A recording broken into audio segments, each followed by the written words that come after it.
bonjour. Alors, je vous présente à l'instant notre conférencière, Madame Sylvie Tétrault. Elle est coordonnatrice de l'organisme Trait d'Union montérégien, situé à Saint-Hyacinthe depuis plus de 20 ans. Elle est technicienne en travail social. Elle a aussi été intervenante à l'époque, avant même, je devrais dire, à l'organisme Le Phare et le Baluchon aussi.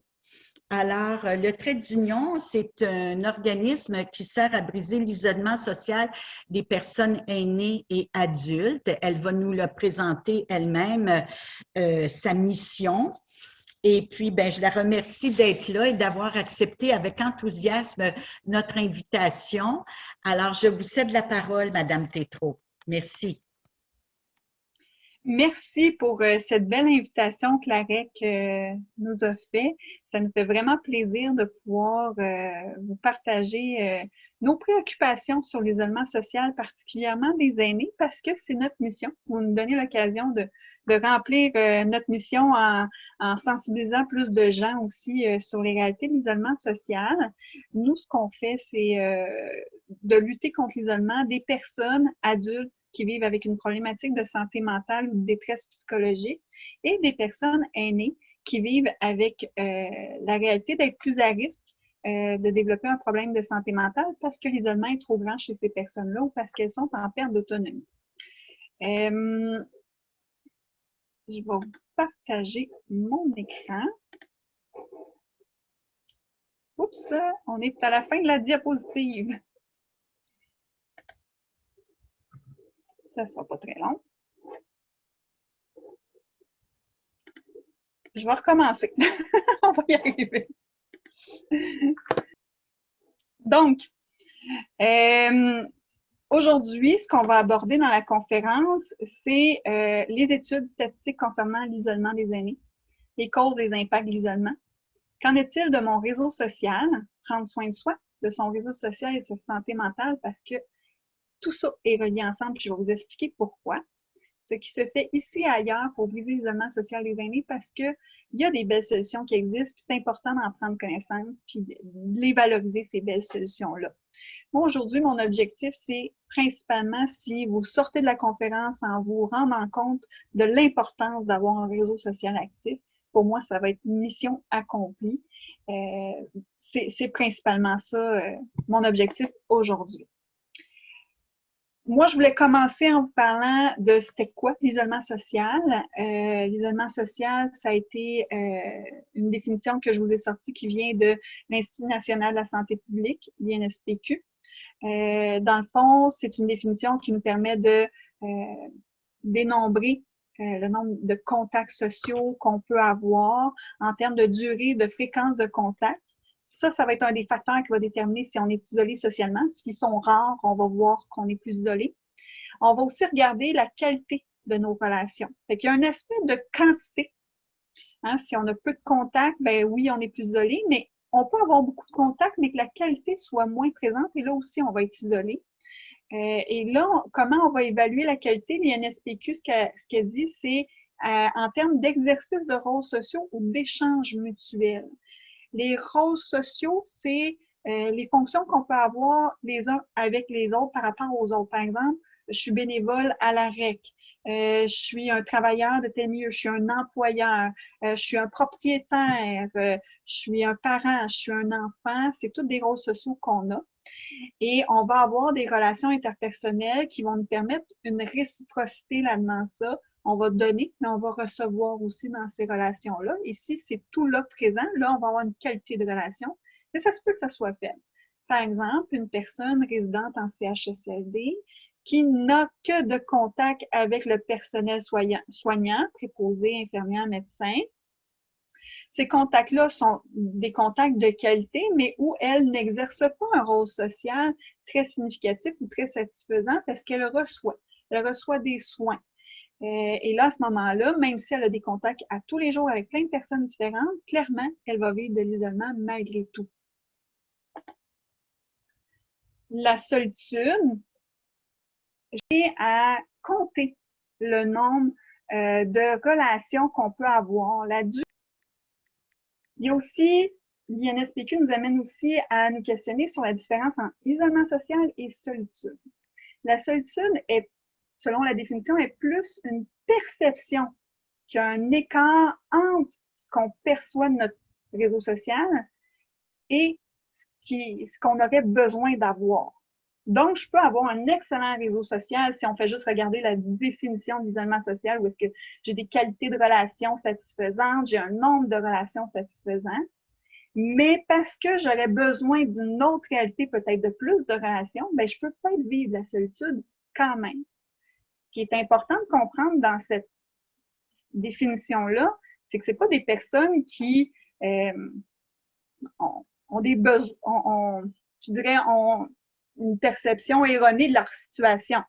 C'est plus que c'est des personnes qui, leur relation avec les autres est quelque chose qui est plus important, dans lesquels ils se valorisent davantage. Il y a des besoins relationnels à ce niveau-là plus grands chez certaines personnes que d'autres. Puis je suis sûre que si vous regardez autour de vous, des gens près de vous, il y a des gens qui ont toujours besoin de s'entourer, de parler à du monde, de pouvoir être en échange avec les autres. Qu'avant la pandémie, il y avait un souper après l'autre où est-ce qu'ils recevaient des gens ou s'arrangeaient pour être invités chez les autres. Ça, c'est des personnes qui ont peut-être des besoins relationnels plus grands que d'autres personnes dans notre entourage, on en connaît tous sûrement, qui sont plus casaniers.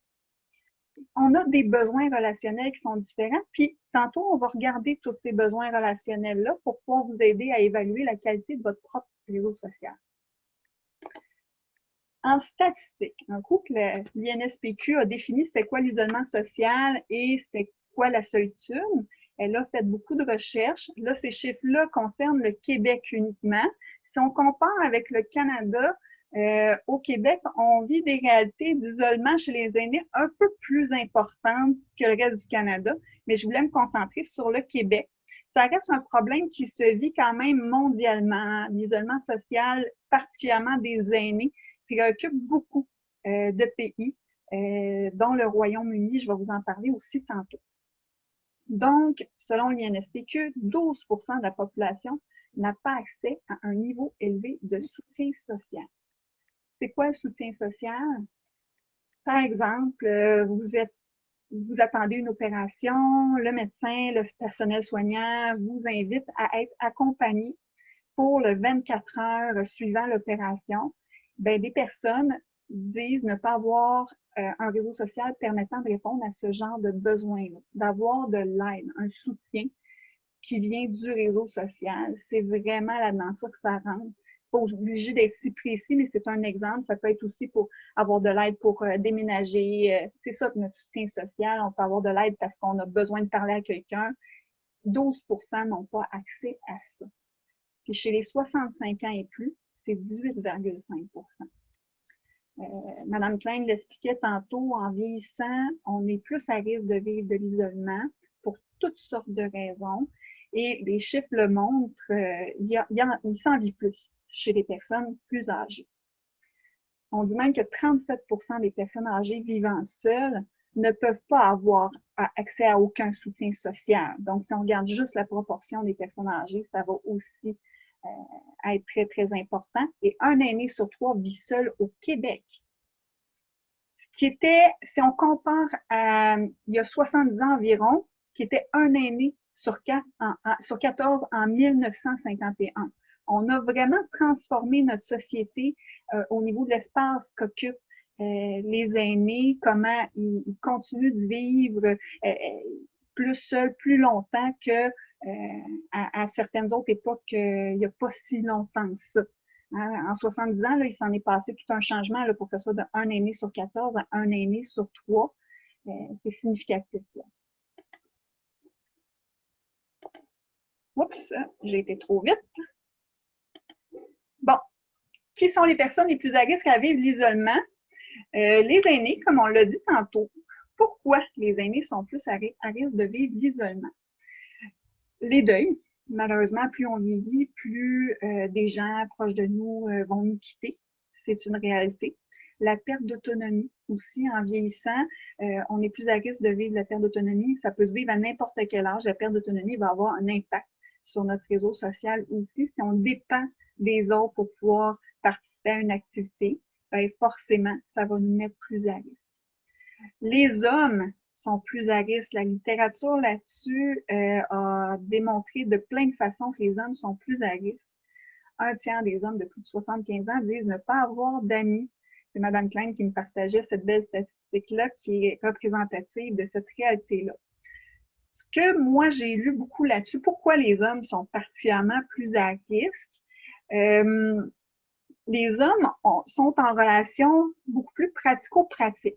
Hein? Je vais rentrer en relation, on va se rendre service, on va rentrer du bois ensemble, on va construire la terrasse ensemble, on va s'aider à déménager. On est dans une relation davantage pratique, davantage de on se rend service, mais beaucoup moins d'échanges de paroles. Et ça, cette différence-là, en vieillissant, va accentuer les écarts, va isoler davantage parce qu'à un moment donné, on n'est plus à même de pouvoir rendre ce genre de service-là et on n'a pas développé nécessairement les habiletés pour un autre type de relation. Et ça amène les hommes à être plus à risque. C'est entre autres ce que je lisais dans les différentes études par rapport à ça. Il y a d'autres raisons aussi, mais c'est principalement celle-là qui ressortait. Les personnes en situation de pauvreté.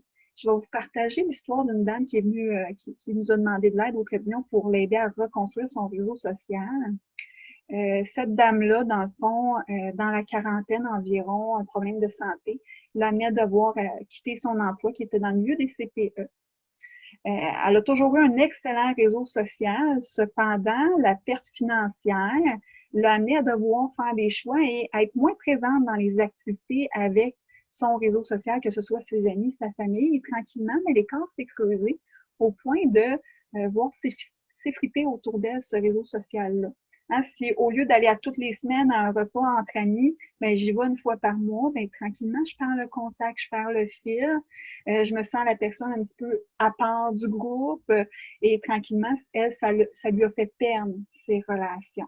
Aujourd'hui, elle est toujours dans cette situation de problème de santé avec une situation financière plus limitée, mais elle nous a demandé l'aide d'avoir une marraine au Trait d'Union. Elle a cette chance-là, elle a une marraine qui, toutes les semaines, passe du temps avec elle. Ils vont partager des repas ensemble parce que vivre l'isolement, là, c'est aussi manger seul tout le temps. Ça aussi, c'est une chose qui nous est dit souvent, que c'est difficile pour les gens d'avoir envie de manger puis de manger sainement dans un contexte où on le fait toujours seul.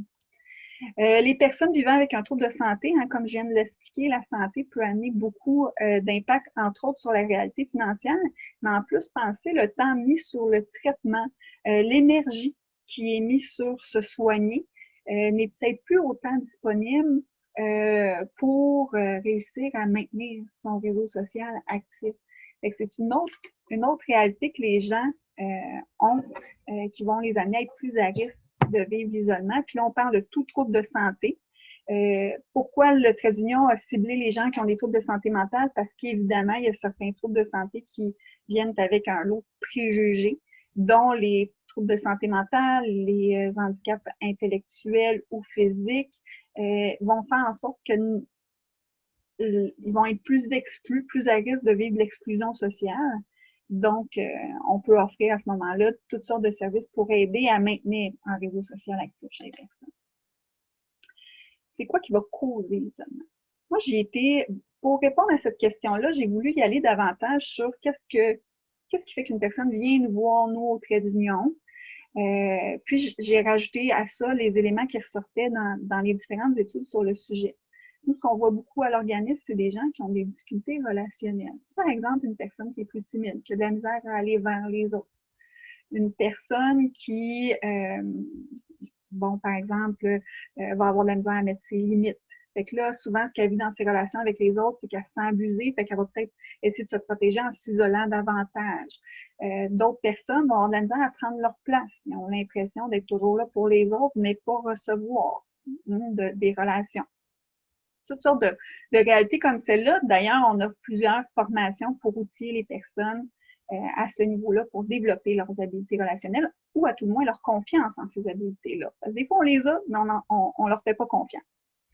Les conflits non réglés. Et oui, malheureusement, des gens viennent me voir, ah oui, je parle plus avec tel ami ou avec mon beau-frère parce qu'on est en conflit depuis tel nombre d'années. On sait souvent plus pourquoi le conflit était là, mais il est là, puis on n'arrive pas à régler la situation, ce qui fait que les rapprochements avec ces personnes-là ne sont plus possibles. Et tranquillement, ça a créé un fossé et plusieurs autres personnes nous ont isolés aussi, nous ont exclus peut-être du groupe familial, par exemple. Le décès de proches, on en parlait tantôt lorsqu'on parlait des réalités des aînés, évidemment. Le changement de rôle social, passer à la retraite, par exemple, peut amener à vivre plus d'isolement social. De devoir, on s'implique sur un conseil d'administration, on s'implique dans un organisme, puis on décide qu'on veut vivre autre chose, mais c'est un changement de rôle social qui va nous amener aussi à devoir changer notre réseau social. Ça aussi, ça peut avoir des impacts. Un environnement non adapté, par exemple, je suis peut-être une personne à mobilité réduite, j'ai besoin d'un fauteuil roulant ou d'un déambulateur. À ce moment-là, il est très possible que l'environnement ne me permette plus de me déplacer pour aller visiter ma fille, par exemple, qui a peut-être 8 marches à monter. Et ça aussi, ça va peut-être amener plus d'isolement si j'avais l'habitude d'aller faire un coucou chez ma fille régulièrement. Et là, je perds cet accès-là parce que maintenant, je dois me déplacer avec un déambulateur. Ça crée des obstacles à notre réseau social, ça aussi. Le réseau social qui n'a pas été une priorité. Peut-être parmi vous, il y a des gens qui sont des aidants naturels. Être aidant naturel, c'est énormément de sacrifices et souvent très, très, très exigeant en termes de temps. Ce qui fait que prioriser déjà nous-mêmes est difficile, mais le réseau social peut devenir encore plus difficile. C'est une autre des raisons pour lesquelles les gens finissent par vivre l'isolement. Ils se consacrent à leurs proches, à leurs conjointes et pendant des années. Puis, à un moment donné, quand le conjointe va s'en aller, par exemple, en CHSLD ou va décéder, ben là, il va falloir que la personne retravaille son réseau social parce qu'il va y avoir plusieurs années de manque à ce niveau-là. Et évidemment, les règles sanitaires, je vous apprends rien. Tout ce qu'on a à suivre comme règles présentement sont de gros obstacles à nos réseaux sociaux, à pouvoir être capable d'être en relation avec les autres, pouvoir être capable de créer de nouvelles relations. Ce sont des gros obstacles. Elles sont nécessaires, ces règles-là, mais elles ont un gros impact là, sur la possibilité de maintenir un réseau social actif. Les impacts de ça, je vous disais tantôt que mon objectif, c'est de vous faire comprendre l'importance d'un réseau social actif et significatif. Les études qui disent, c'est que vivre l'isolement social diminue notre espérance de vie davantage que pour une personne qui fume ou pour une personne qui est inactive physiquement. Pourtant, il n'y a pas de campagne de promotion, de sensibilisation par rapport à ces réalités-là, mais oui, on décède plus jeune quand on est isolé socialement. Je lisais une étude récemment, c'est l'équivalent de fumer 15 cigarettes par jour sur notre santé physique d'être isolé socialement. Il y a une augmentation des risques de maltraitance. Hein? Si je suis isolée, ben, je suis plus à risque d'être abusée. Nous, ce qu'on voit poindre beaucoup ces derniers temps, particulièrement en contexte de pandémie, c'est des personnes qui se connectent sur Internet, apprennent à naviguer là-dessus, vont rencontrer des gens qui viennent de l'extérieur, qui vont leur donner de l'attention, qui vont échanger avec eux et éventuellement vont en venir jusqu'à leur escroquer des sous. Et c'est plusieurs milliers de dollars, là, malheureusement, qui leur sont enlevés de cette façon-là. Il y a beaucoup de risques à ce niveau-là. Augmentation des hospitalisations, deux situations qu'on voit à l'organisme, c'est des gens qui, parce que sont isolés, vont tarder trop à aller demander des soins, de l'aide, vont pas trouver que ça vaut la peine, considérant qu'il n'y a pas grand personne qui tient à eux. Puis l'autre situation, c'est j'ai pas personne pour me rassurer, fait que je vais me rassurer dans le milieu hospitalier, je vais aller cogner à la porte, demander davantage de services. Et c'est les deux extrêmes qu'on voit là, nous, chez les gens qui sont plus isolés socialement. Augmentation des problèmes de santé mentale, notre volet pour les aînés, nous, on l'a spécifiquement parce qu'il y a des risques de développer de la dépression, de l'anxiété suite à une période d'isolement social. Il y a une augmentation des risques de régression cognitive et de démence Plusieurs spécialistes sont sortis dans les journaux, dans les médias ces derniers temps pour dire que la pandémie les inquiétait. Il y avait peur qu'il y ait une augmentation des cas diagnostiqués d'Alzheimer suite à ça. On est sous-stimulé quand on est isolé socialement aussi. Augmentation des risques de troubles de santé cardiovasculaire aussi. Il y a plus de problèmes de cette nature-là quand on est isolé socialement. Dans le fond, l'isolement, ça a à peu près le même impact, si on peut comparer, que le stress sur notre corps. Si on le vit pendant une période donnée de temps limité, puis qu'on se, par exemple, suite au décès du conjoint pendant un certain temps, on a à s'adapter à vivre ce deuil-là, on va être isolé pendant un certain temps, puis qu'après, on se met en action pour recréer notre réseau social, ces impacts-là ne sont pas immédiats, vous les aurez probablement pas. Mais si ça perdure dans le temps, un peu comme le stress, si vous laissez le stress pendant trop longtemps, épuiser votre corps, bien, ça va avoir à peu près les mêmes impacts parce que ça vient jouer sur les mêmes hormones que le stress, l'isolement social. Votre réseau social à vous, qu'en est-il? Je vous présente une éco-carte. Nous, c'est ce qu'on propose aux gens qui viennent nous voir au trait d'union pour évaluer, prendre une photo de leur réseau social au moment où ils viennent nous voir. Donc, c'est très ponctuel. Vous allez la regarder, cette éco-carte-là, et c'est l'état de la situation actuelle. Si vous faites le même exercice dans 6 mois, ça va changer. Des personnes vont être parties de votre réseau social, d'autres vont être ajoutées. Ça va évoluer dans le temps. Donc, au centre de cette éco-carte, il y a vous. Dans le premier cercle, vous allez indiquer les personnes que vous voyez une fois et plus par semaine. Donc, votre conjoint avec qui vous vivez rentre là-dedans ça. Si vous voyez une amie une fois par semaine, rentre là-dedans ça. Puis là, quand je dis voir, dans le contexte actuel, ça peut être un appel vidéo, ça peut être un contact téléphonique, ça peut être une marche à l'extérieur maintenant qu'on a le droit de faire ça avec des personnes en dehors de notre bulle familiale. C'est des personnes avec qui vous êtes en contact avec à chaque semaine. Dans le deuxième cercle, vous allez mettre les personnes que vous voyez aux 2 à 3 semaines. Dans le deuxième cercle, c'est ceux que vous voyez une fois par mois ou moins. Je veux vous expliquer qui constitue votre réseau social. Ici, là où est ma flèche, vous allez avoir la famille nucléaire, donc conjoint, enfants, frères, sœurs, parents, c'est dans cette section-là. Il y a aussi la famille étendue, nos cousins, mon oncle, grands-parents, petits-enfants qui sont dans l'autre pointe de table. Les compagnons de travail, là dans ça, moi j'inclus aussi les compagnons du bénévolat ou de formation. Si vous êtes inscrit à des formations, ces compagnons-là rentrent là dans ça aussi. Le réseau social, il peut se constituer de plein de personnes différentes. Nos amis, bien évidemment, nos voisins, nos compagnons de loisirs, vous faites partie de votre club de photos, vous jouez au tennis, votre partenaire de tennis peut rentrer là-dedans. Et vous avez le réseau secondaire, dans le fond, ça, c'est tous ceux qui n'ont pas rentré ailleurs. Il y en a, moi, là-dedans, ceux qui m'ont rentré leur coiffeuse, qui avaient une excellente relation avec leur coiffeuse. Il y a toutes sortes de possibilités là, à ce niveau-là. Pourquoi je tenais à vous le présenter aussi comme ça, c'est que vous allez pouvoir faire l'exercice, puis ça va vous permettre de répondre à la première partie de la définition de l'isolement social.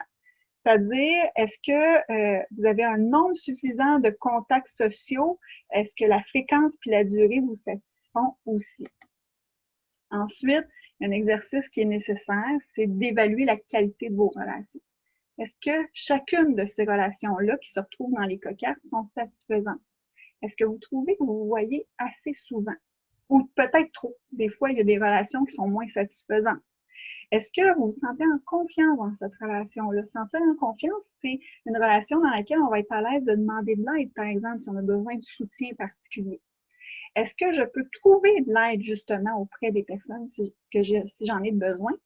Puis, est-ce que tout l'ensemble de ça va répondre à tous mes besoins relationnels? Hein? Mon réseau, est-ce qu'il répond à tous mes besoins?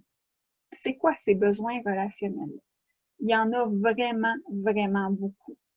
Le besoin d'intimité, besoin d'affection, besoin d'amour, d'être entendu, d'être compris, d'être validé. Hein, quand je suis en relation avec quelqu'un d'autre, ça va me permettre des fois de valider des idées, de valider mes opinions, d'évoluer aussi comme personne par rapport à certains points de vue, par exemple. Besoin de se définir. Là, je vais vous ramener à quand vous étiez adolescent. C'est une époque où les relations interpersonnelles dans nos vies sont vraiment significatives parce qu'on cherche justement beaucoup à se définir. On cherche à comprendre qui on est, qu'est-ce qui nous intéresse dans la vie. Donc, et c'est des moments de notre vie qu'on va répéter aussi, à différents moments, on va chercher à se définir et c'est par le regard de l'autre qu'on réussit à se définir. C'est aussi en vivant des expériences, des relations qu'on se définit, qu'on apprend à se connaître. Fait que ça fait partie des besoins relationnels, le besoin de partager, le besoin de se créer des souvenirs en commun. Moi, quand je rencontre des gens, puis que j'essaie de connaître leur histoire de vie, qu'est-ce qui fait qu'ils vivent l'isolement aujourd'hui, mais ce qu'ils vont me parler, c'est de tel moment vécu avec telle personne, de quand ils étaient en relation avec tel autre. C'est pas des choses qu'ils ont eues, qu'ils ont achetées, c'est des relations qui vont me parler d'un voyage qu'ils ont fait avec un ami à la jeunesse. C'est de ça qu'on parle. Et c'est ça que ça permet d'avoir un bon réseau social aussi. Le besoin d'être utile à l'autre, c'est valorisant, ça nous aide dans notre confiance en soi. Besoin d'être accepté, hein, le sentiment d'appartenance, c'est à travers nos relations qu'on a ça.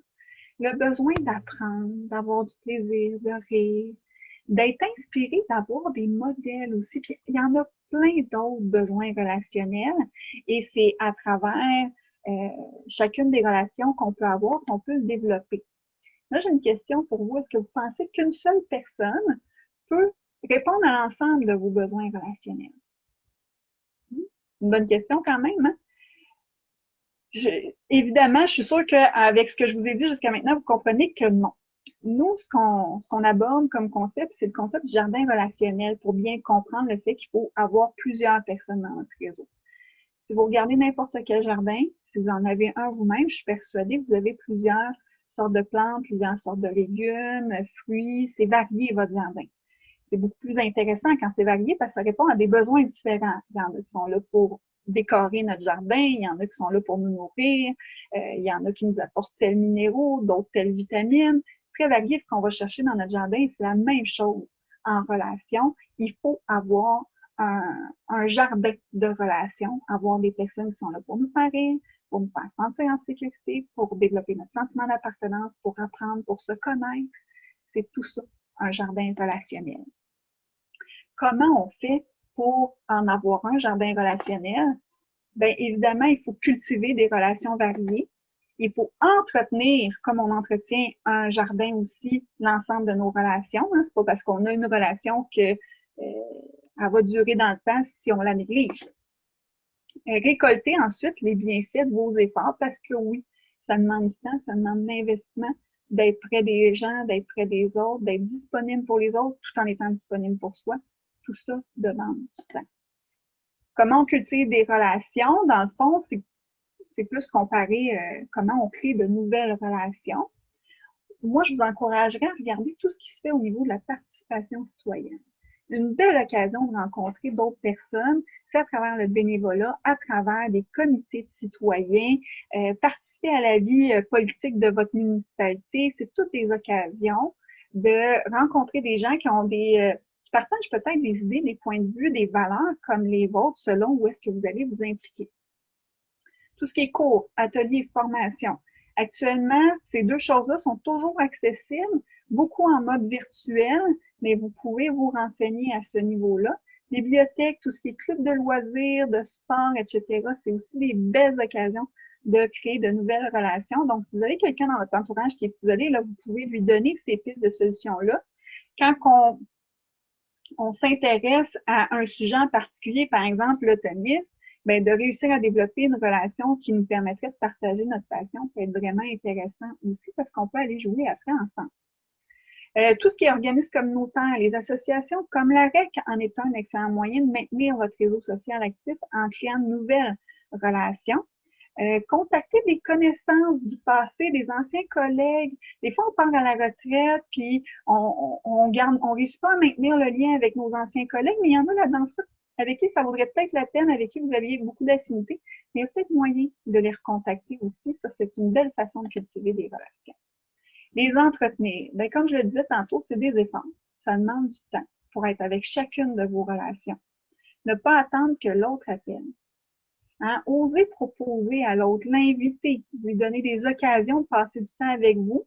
Là, actuellement, ben, il faut s'adapter aux consignes qu'on a à suivre, évidemment, mais il y a toujours moyen d'être en relation quand même. C'est de la distanciation physique qui nous est demandée, pas de la distanciation sociale. Vous pourriez donc découvrir tout ce qui peut se faire avec les appels vidéo. Il y a des jeux de société qui peuvent se faire à distance. Évidemment, il y a tout ce qui est échange, appels de groupe que vous pouvez faire aussi. Il faut avoir un équilibre entre donner et recevoir, hein? Apporter à l'autre en relation et prendre le temps de recevoir aussi. Grâce à tous vos efforts, vous allez développer toutes sortes de bienfaits chez vous. Vous allez être plus actif, vous allez avoir plus d'occasions d'apprendre. Vous allez avoir des personnes à qui parler quand ça va pas. Parce qu'il y a des moments dans la vie qu'on a besoin de ça.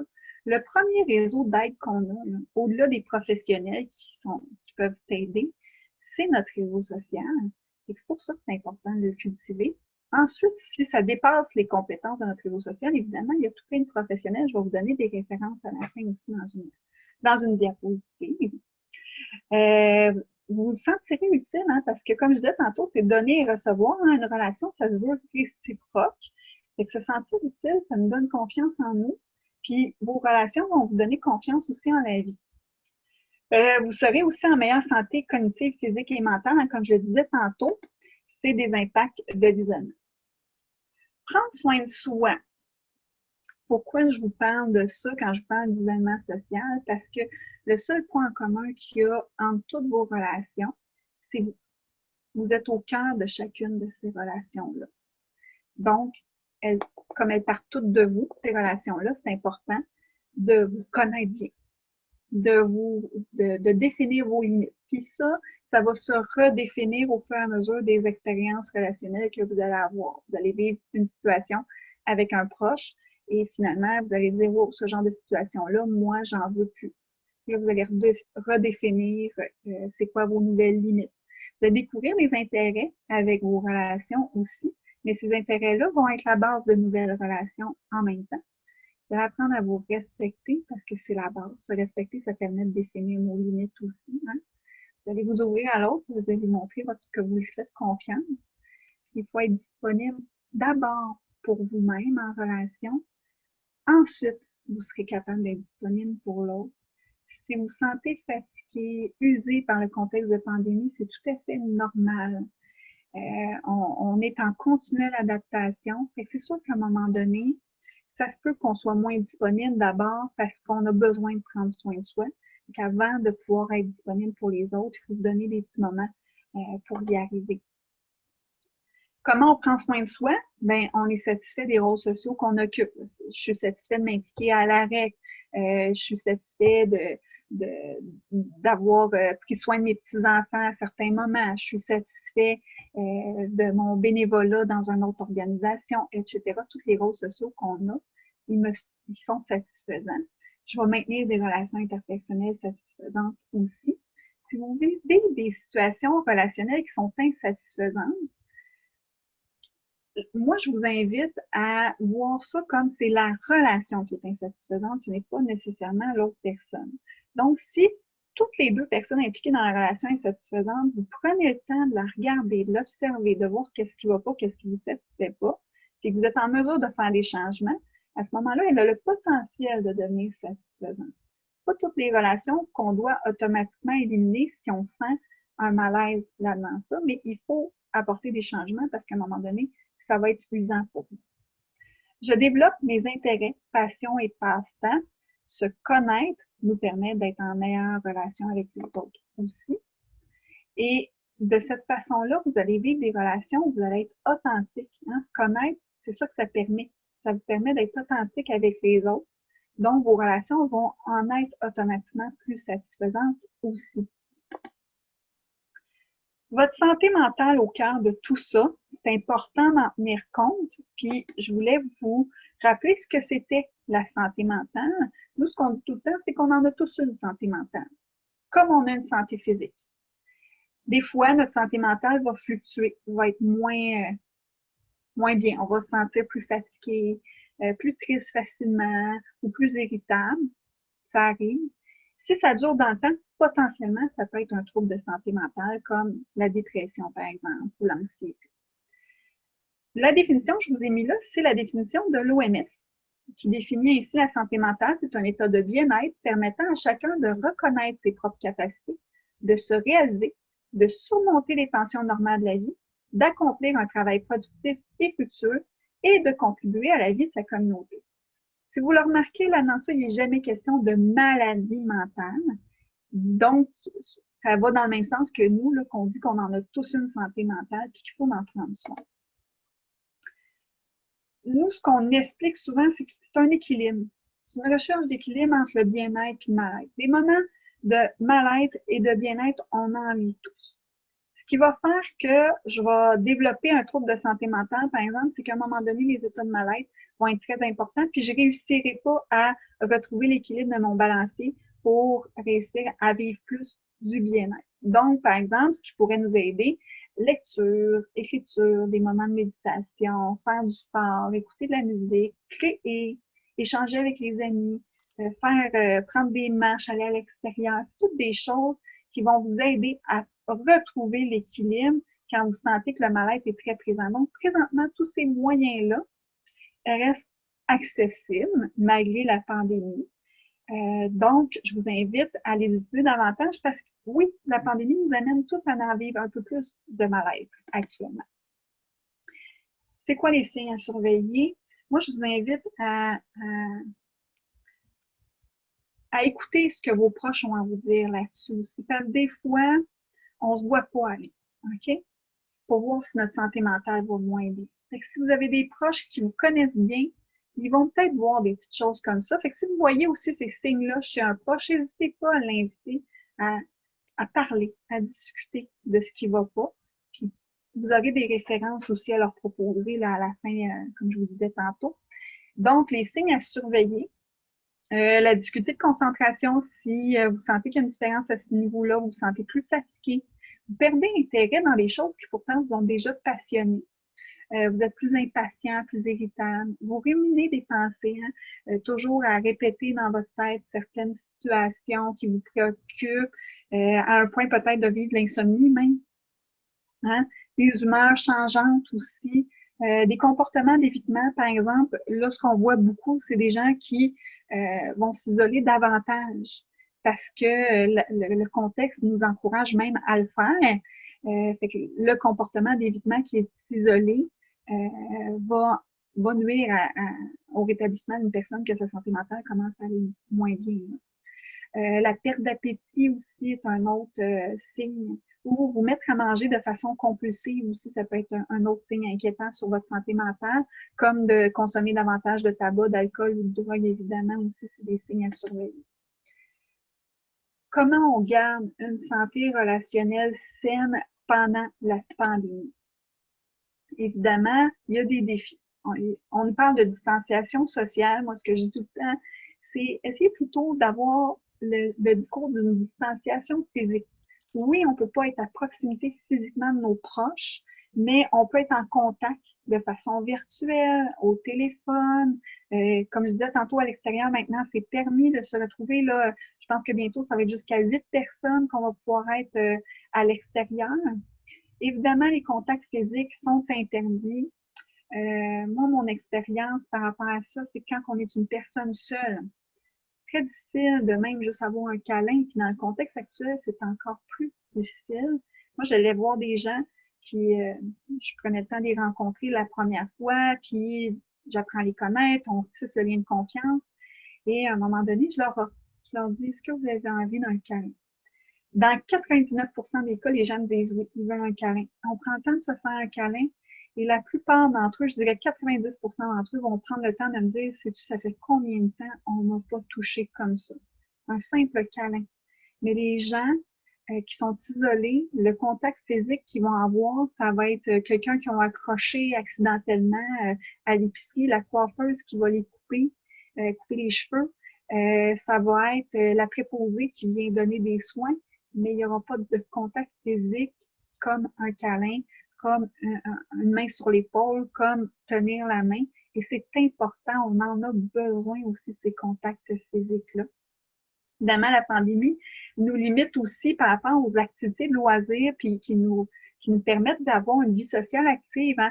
Les cafés qui sont fermés, restaurants aussi, beaucoup de loisirs qui sont inaccessibles, de formation que là, c'est en virtuel. Je suis bien contente de me retrouver avec vous comme ça. En même temps, il y a une partie qui nous manque dans un contexte comme celui-là. Vous pouvez pas jaser entre vous, hein, puis d'en profiter pour prendre des nouvelles d'une personne que ça fait longtemps que vous n'avez pas vue, peut-être. C'est l'inconvénient d'un contexte plus virtuel comme celui-là. On a interdit le bénévolat aux plus de 70 ans aussi, qui était une excellente façon de briser l'isolement pour plusieurs années. Les règles en CHSLD, en résidence privée pour aînés, sont extrêmement difficiles. Moi, ce que je vois, c'est que c'est variable d'un établissement à un autre en plus. On a des personnes qui actuellement sont confinées dans leur chambre 24 heures sur 24. Ils ont un temps donné, à un moment donné, pour aller marcher en longueur dans le corridor, mais c'est à peu près ça qu'ils ont le droit de faire. Très difficile à vivre. Parce qu'à un moment donné, on va perdre des capacités chez ces personnes-là, là, de mobilité, de sociabilité, de mobilisation aussi. L'intérêt pour la vie est beaucoup moins présent chez ces personnes-là. On en appelle régulièrement pour essayer de leur garder le moral, mais c'est plus difficile. Évidemment, on vit des deuils, puis dans le contexte de pandémie, ces deuils-là, au-delà des deuils de nos libertés, nos endroits où on aimait aller, etc., il y a des deuils de personnes et c'est un contexte particulier pour vivre le deuil. Il va se vivre de façon différente, puis il va falloir être attentif par rapport à ça parce que il faut se le permettre, ce rituel de deuil-là, qui nous aide à dire au revoir à la personne aimée aussi. Si le sujet vous intéresse, il y a des belles conférences qui sont offertes par les amis du Crépuscule sur le sujet. Là, ce qui est particulier aussi, c'est que là, on voit que ça dure dans le temps. Hein. Printemps dernier, là, une conférence sur ce sujet-là, on se serait dit, ah, bientôt, ça va revenir à la normale. Là, on sait pas mal tout qu'on en a encore pour un petit bout de temps à avoir des règles sanitaires qui nous sont imposées. Oui, ils vont varier. Oui, on va avoir tranquillement un peu plus de liberté.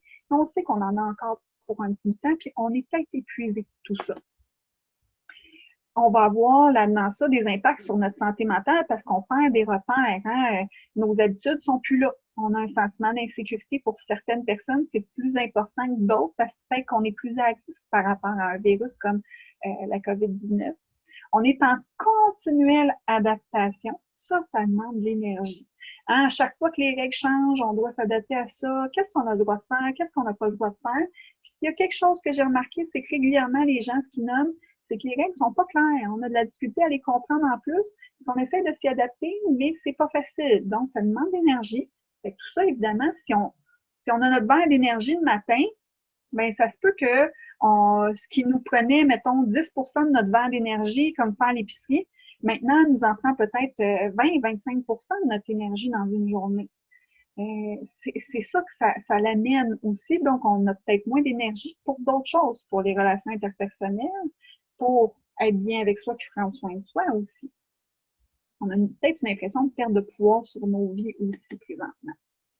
Qu'est-ce que vous pouvez faire avec ça? Évidemment, vous ne pouvez rien changer par rapport à la réalité des règles sanitaires en place. Mais en prenant conscience de l'importance des réseaux sociaux, du réseau social que vous avez, là, je ne parle pas des réseaux sociaux comme Facebook, là, je parle vraiment du réseau social que vous avez. Le maintenir, je pense, c'est la première chose que vous devez commencer à faire, d'être créatif, d'expérimenter des nouvelles façons de faire, d'oser les outils d'appel vidéo. Puis moi, ce qu'une intervenante me disait, c'est qu'on l'apprend, on l'apprivoise, cette bête-là de se voir par vidéo. C'est pas pareil. Il nous manque le contact avec nos petits-enfants puis nos enfants. C'est clair, c'est pas pareil. Mais en même temps, je peux vous assurer qu'on en a tous de besoin présentement de faire cet effort-là. Puis il faut le faire. Maintenez une routine. Si vous sentez là, que la détresse commence à être plus importante, la routine peut beaucoup vous aider à essayer d'avoir des objectifs à tous les jours. J'ai une de mes membres qui m'expliquait, elle, le soir, avant de se coucher, elle se dit, OK, demain, voilà ce que je vais faire. Puis elle se fait une petite liste bien simple de choses qu'elle va faire le lendemain pour réussir à se motiver, puis à se mobiliser, puis à avoir un semblant de stabilité aussi à travers tout ça. C'est ce qu'elle recherche. Devenez bénévole, vous impliquer pour vous aider à briser l'isolement aussi. Encouragez les gens à s'impliquer bénévolement, ça peut être une belle façon si vous avez des proches dont vous inquiétez. Demander de l'aide et offrir de l'aide, c'est toutes des choses qui sont toujours accessibles présentement. C'est quoi les ressources qui existent? Bien évidemment, je vous rappelle qu'il y a le trait d'union. Il en existe plusieurs autres organismes communautaires aussi. J'ai compris que vous avez eu accès à une conférence avec les petits frères aussi. C'est un autre organisme qui offre une ligne d'écoute à travers le Québec, mais il existe aussi le Centre d'écoute Montérégie. Il existe une ligne d'écoute aussi à travers le Québec qui est Écoute Entraide. Info Sociale peut vous donner aussi accès à d'autres ressources qui sont plus spécifiques à votre région. Tantôt, je vous parlais de maltraitance pour les aînés. Je trouvais que c'était important de vous mettre la ligne aide abus aînés aussi en référence. Là, vous ne voyez pas entièrement le numéro de téléphone. Je vais essayer de...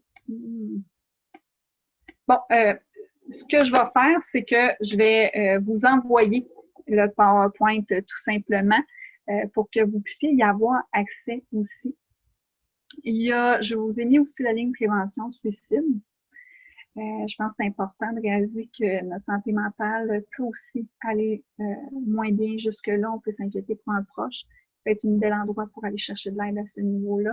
Il y a une belle campagne là, ces dernières semaines qu'on a vu là, parler du suicide. Là, ça sauve des vies. Donc, c'est important d'en parler aussi, d'en être conscient.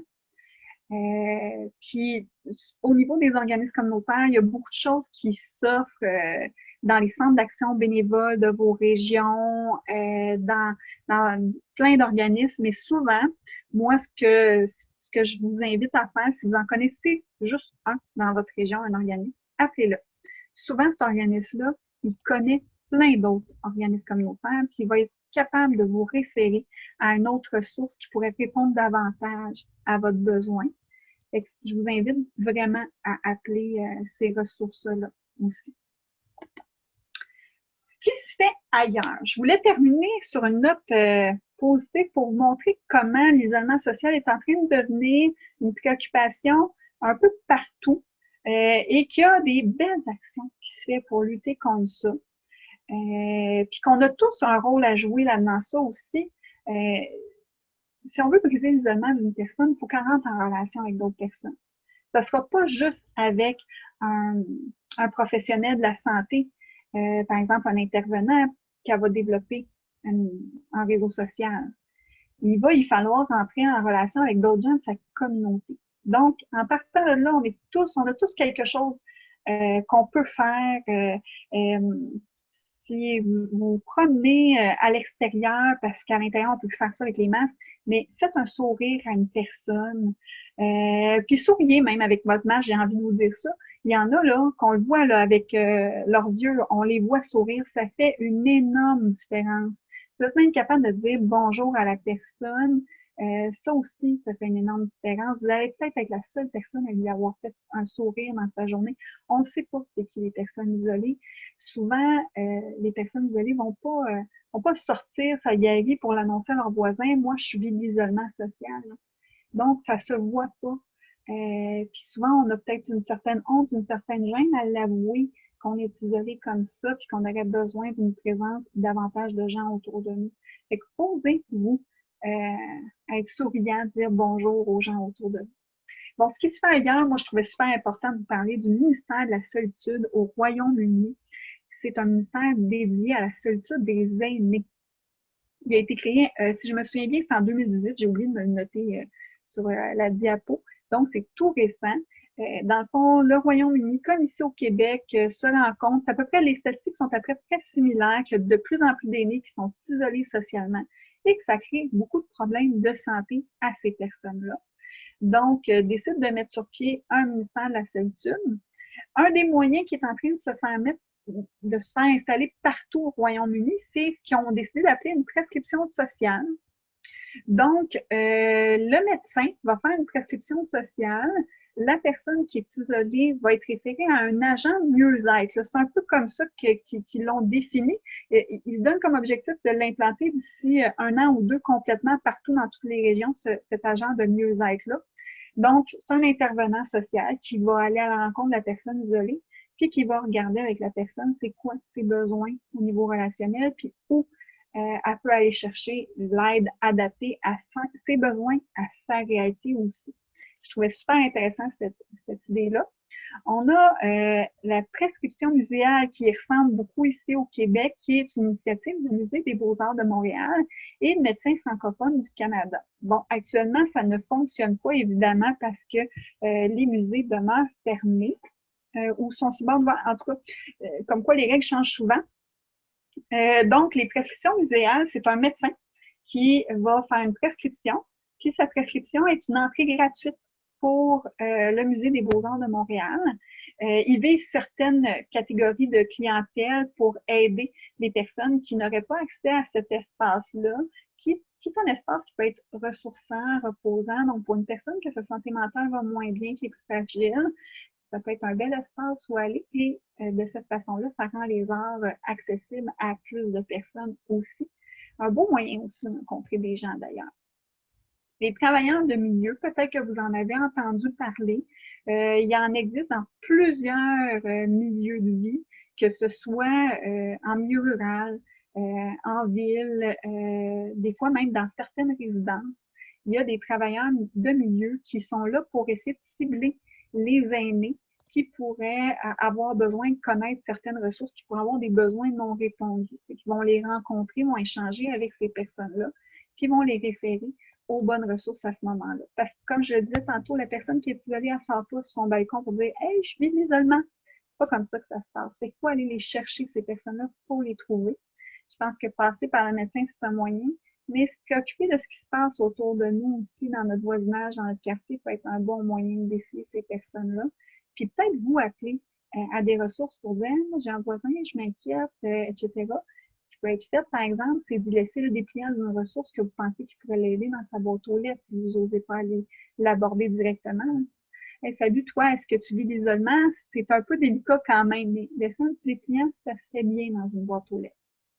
Le concept de voisin solidaire est un peu ce concept-là. On le voit dans différentes régions du Québec. Dans le fond, c'est un quartier donné ou ça peut être un village, ça peut être une ville entière si elle est à plus petite échelle, qui va prendre le temps de se mettre en contact les uns avec les autres dans une optique d'entraide en voisins. Donc, par exemple, je m'en vais faire des commissions, mais je sais que ma voisine en face est plus, c'est plus difficile pour elle de se déplacer parce qu'elle n'a plus accès à un véhicule. Je vais aller la voir, je vais dire, je m'en vais faire des commissions. Est-ce que tu as besoin de quelque chose? Et à ce moment-là, on s'entraide, mais en même temps, on crée des liens à travers ça. Fait que c'est un super beau concept qui existe là un petit peu partout au Québec. Puis je pense qu'il gagnerait la peine d'être implanté un peu partout. Puis vous savez que toutes ces initiatives-là, ils partent de personnes comme vous et moi. C'est des personnes qui se préoccupent de l'isolement social, qui vont dire hey, il faut qu'on fasse quelque chose par rapport à ça, il faut qu'on soit plus proactif, puis qui vont décider de mettre en place toutes sortes de projets, d'initiatives qui vont aider les personnes à vivre moins d'isolement social. Donc, déjà, si vous avez cet intérêt-là pour cette conférence-là, ça se peut que vous ayez envie de dire, ben après, moi, qu'est-ce que je fais avec ça? Ben, ça dépend de ce que vous avez envie de vivre, mais il est possible de vous impliquer pour aider d'une façon ou d'une autre dans, peu importe dans quelle région vous habitez. Je suis persuadée qu'il y a des organismes qui recherchent de l'aide de bénévoles pour lutter contre l'isolement social, puis de toutes sortes de personnes. Juste pour vous dire que dans le milieu du parrainage, comme ce que fait le Trait d'Union, il existe une vingtaine d'organismes de parrainage partout au Québec. Certains vont aider les personnes qui vivent avec des handicaps, déficiences intellectuelles, handicaps physiques ou sensoriels. D'autres, comme le Trait d'Union, c'est pour aider les personnes qui vivent avec une problématique de santé mentale ou qui sont à risque de vivre. Nous, ceux qu'on a choisi d'aider à ce niveau-là, c'est les personnes âgées. Voilà, ça fait le tour de ce qui se fait un petit peu partout. Il y en a encore plein d'autres initiatives. Là. Je pense que j'aurais pu en parler pendant 1 heure en entière des initiatives qui existent. Donc, n'hésitez pas à chercher un petit peu sur Internet, vous allez en trouver d'autres.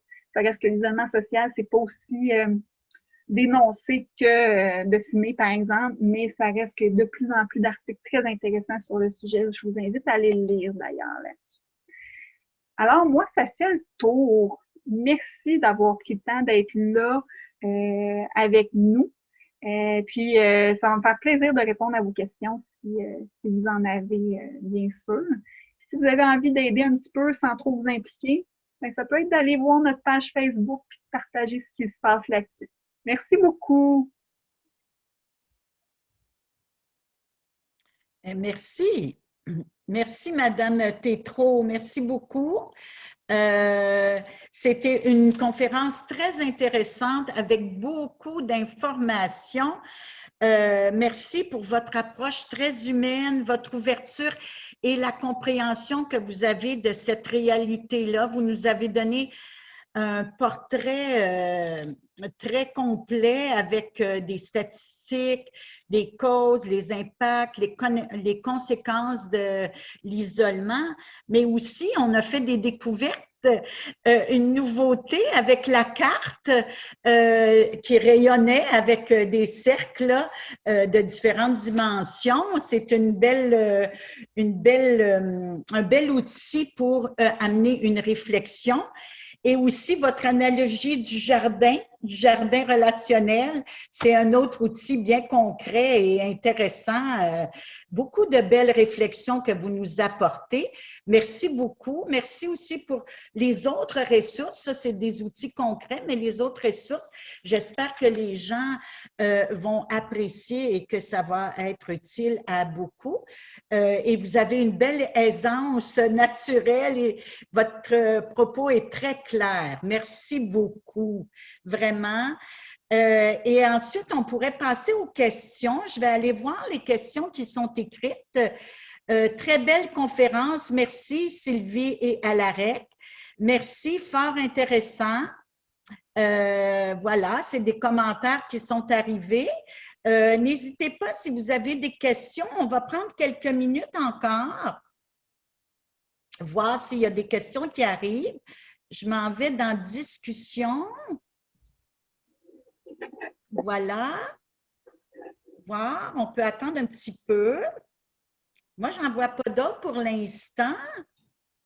Je me faisais la porte-parole pour aller lire les questions, mais il n'y en a pas en ce moment, à part les beaux commentaires. Un autre merci, fort intéressant. Voilà. Bien, je pense que vos propos ont été très clairs. Si on n'a pas beaucoup de questions, ça fait le tour vraiment là, en partant des statistiques et en donnant des outils, aussi des associations, des façons de voir des solutions. Hein. La pandémie, bien sûr, était là. Elle est au cœur de notre vie en ce moment. Alors, j'espère que les gens vont bien profiter de vos conseils et de vos ressources que vous nous avez envoyées. Ben voilà, moi, je ne vois pas d'autres questions. Est-ce que ça met fin à ce moment-là à notre rencontre? Si les gens… Ah, je vais aller voir, ça arrive. Vous avez des nouvelles questions qui viennent d'arriver. Oui. Alors, est-ce possible d'avoir un résumé de la conférence? Tantôt, on en parlait avec Véronique et Madame Tétrault. On va voir, on a enregistré la conférence, heureusement, parce qu'il y a beaucoup d'informations, et on va voir la possibilité de le mettre sur nos sites respectifs, à l'AREC et au Trait d'Union. Vous allez voir arriver ça dans quelques temps. Laissez-nous, au niveau de la technique, une journée ou deux, j'imagine, pour que ça arrive sur nos sites. Ça serait bien. Une personne nous demande, j'aurais besoin de plus de précision sur les possibilités de faire du bénévolat en Montérégie. Est-ce que Madame Sylvie pourrait donner une réponse à cela? En Montérégie, il existe vraiment plusieurs organismes un peu partout. Chaque organisme a dû évidemment s'adapter à la réalité actuelle. Le bénévolat se vit de façon différente un peu partout. Nous, ce qu'on a pu faire au Trait d'Union, c'est de permettre, notre principale tâche de bénévole, c'est évidemment de devenir parrain ou marraine d'une personne, donc d'être jumelé et de devenir comme un ami pour une personne qui est isolée. Ça, c'est la principale tâche. Habituellement, ce que les gens préféraient, c'était des rencontres en personne, hein, de pouvoir aller prendre une marche, prendre un petit café, jaser, jouer à des jeux de société. Le contexte actuel transforme un peu les choses, mais nos bénévoles peuvent continuer encore de faire la différence en étant une belle présence pour la personne de différentes façons. Et on respecte les choix des individus. Des fois, il y en a qui vont dire non, les contacts en personne, on n'en veut pas du tout. Donc, ça va être par téléphone. Certains de nos membres ont aussi accès à Internet, vont pouvoir faire des appels vidéo. Ça, c'est très apprécié pour ceux qui l'ont. Pour ceux qui n'ont pas accès à Internet, nous, on a même instauré un système là, de prêt de tablettes avec des données mobiles d'Internet pour qu'ils puissent faire ça avec leur parrain ou leur marraine, garder le contact comme ça. Si vous voulez faire du bénévolat ailleurs que dans la région de Saint-Hyacinthe, parce que ça se peut que vous ne soyez pas dans notre région, moi, je vous invite à aller regarder les sites des centres d'action bénévoles. Beaucoup d'annonces sont faites sur leur site Internet de d'autres organismes. Vous allez sûrement trouver une ressource qui vous rejoint. Je pense que pour faire du bénévolat, il faut d'abord que ça réponde à nos besoins, à nous aussi. Hein. Pourquoi on veut faire du bénévolat? C'est quoi nos valeurs? Qu'est-ce qui nous allume? Qu'est-ce qu'on va trouver intéressant? Il faut le faire un peu d'abord égoïstement, hein, pour soi d'abord et avant tout. C'est ce qui va faire, vous allez rester motivé puis vous allez continuer à trouver ça satisfaisant à votre implication bénévole. Fait que ça, c'est la première chose, je vous dirais, d'aller chercher. Là, il y a des appels téléphoniques qui peuvent se faire. Les lignes d'écoute que je nommais tantôt, là, le centre d'écoute Montérégie, c'est des bénévoles qui font ça. Ils sont formés, sont encadrés, tout comme nos bénévoles aussi au Trait d'Union. La plupart des organismes vont offrir de la formation d'encadrement. Vous allez être soutenu dans votre implication bénévole. Donc, ça peut être une autre belle façon. Il y a beaucoup d'endroits là, qui continuent de distribuer des repas aux personnes en situation de pauvreté. La distribution alimentaire, ça continue. Ils ont toujours besoin de bénévoles aussi. Fait que ça dépend vraiment de ce que vous recherchez. Mais prenez le temps de regarder les opportunités là, qui pourraient être affichées sur les sites Internet des centres d'action bénévoles de votre région. Vous allez trouver des belles informations à ce sujet-là. Oui, je voudrais juste préciser que les centres d'action bénévole, il y en a pratiquement dans chacune des villes ou dans chaque agglomération près d'une ville et ils offrent plusieurs services, la popote roulante, des visites amies, comme disait Mme Tétrault, ça va être par téléphone maintenant. Donc là aussi, ou encore, si vous êtes à l'aise avec l'Internet, googlez organisme communautaire de telle ville, par exemple, de votre ville. Ça peut être une autre façon d'aller voir la liste pour mieux choisir ce qui répond à, à vos intérêts. Ça peut être avec les corporations de développement communautaire aussi, qui ont souvent une belle liste plus complète des organismes communautaires de votre région, avec souvent le lien vers leur site Internet. C'est pas tous les organismes qui passent par leur centre d'action bénévole pour se faire connaître au niveau de leurs besoins de bénévoles. Là. Ça peut être un autre moyen. D'accord, merci. Je vais voir des questions, mais il y a aussi des commentaires. Très intéressant, j'ai apprécié le schéma en cercle concentrique. Un grand merci. Merci beaucoup, Sylvie. Portrait bien réaliste de l'isolement social, mais aussi accompagné de beaucoup d'espoir si l'on choisit d'essayer quelques façons nouvelles d'agir. C'est bien. Merci. Merci. Et est-ce que de l'autre côté, Véronique a mis dans la case chat ou discussion certaines références, là, le Facebook d'un centre avec lettres. Je sais. C'est notre page Facebook à nous. À vous, qui s'appelle comme ça. Okay. Oui, avec le TUM. OK. Le Centre d'écoute Montérégie, le Centre d'action bénévole de Québec, mais il y en a, comme je vous disais, dans plusieurs municipalités. Bien, un gros merci à notre technicienne, Véronique, d'avoir nous assisté comme ça. Merci beaucoup à Sylvie, notre conférencière.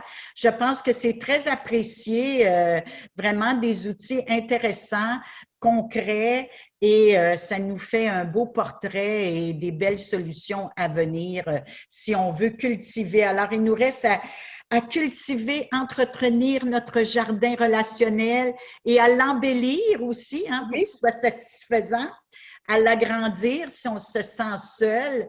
Alors, merci beaucoup. Et puis, bien, ça clôt notre conférence. Bien, un grand merci et bonjour à tout le monde. Bonne fin d'après-midi et bon jardin. Merci tout le monde.